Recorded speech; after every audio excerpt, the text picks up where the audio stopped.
માંગરોળમાં પ્રથમ વખત ઈદના પવિત્ર દિવસે એકતાના પ્રતીક એવા હિન્દુ મુસ્લિમનું સ્નેહ મિલન યોજાયું હતું, જેમાં તમામ હિન્દુ મુસ્લિમ સમાજના આગેવાનો અને રાજકીય નેતાઓની હાજરી જોવા મળી હતી.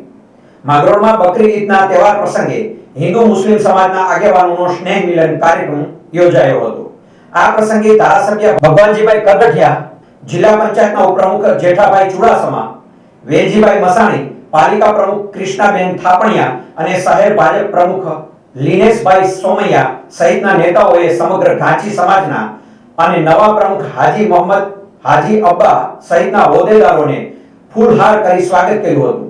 આજરોજ સમગ્ર મુસ્લિમ સમાજ દ્વારા ઈદ નિમિત્તે એક ભવ્ય સ્નેહ મિલનનું આયોજન કરવામાં આવેલું, જેમાં મોટી સંખ્યામાં હિન્દુ મુસ્લિમ ભાઈઓ એકતા બતાડી અને આજે નવા જે મુસ્લિમ સમાજના પ્રમુખ બન્યા છે હાજી સાહેબ કારડી અને એની ટીમ દ્વારા માંગરોળના તમામ આગેવાનોનું સન્માન કરવામાં આવ્યું અને આગેવાનો દ્વારા પણ હાજી સાહેબ કારડી સાહેબનું સન્માન કર્યું અને આવો ને આવો ભાઈચારો કાયમી રહે એવી બધાએ નેમ લીધી છે. અને આજે મોટી સંખ્યામાં હિન્દુ મુસ્લિમના આગેવાનો અને કાર્યકર્તાઓ ભેગા થયા અને આજનું સ્નેહ મિલનનું આયોજન હતું, આજે અત્યારે પૂર્ણ કરવામાં આવેલું છે. માંગરોળ હંમેશા એકતાનું પ્રતીક બની રહ્યું છે, ત્યારે વધુ એક સોનામાં સુગંધ ભર્યો કાર્યક્રમ જોવા મળ્યો હતો.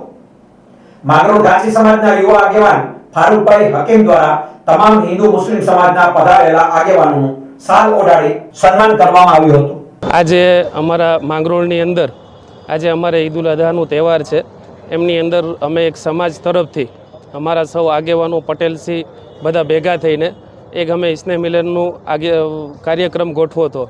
એમની અંદર અમારા આમંત્રણને માન આપીને ભગવાનજીભાઈ, વેલજીભાઈ, લીનેશભાઈ અને ભારતીય જનતા પાર્ટીની આખી ટીમ અને અમારા આગેવાનો બધા ભેગા થઈને અમે સ્નેહ મિલનનો એક કાર્યક્રમ ગોઠવો હતો.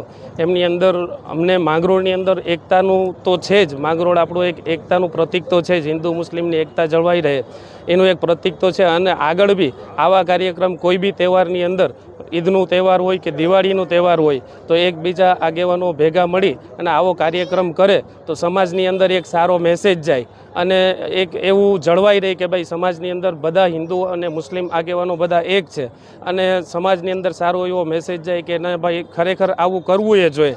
હિન્દુનું તહેવાર હોય તો એ અને મુસ્લિમોનો તહેવાર હોય તો એ. એટલા માટે કરીને અમે આ કાર્યક્રમ એક ગોઠવો હતો.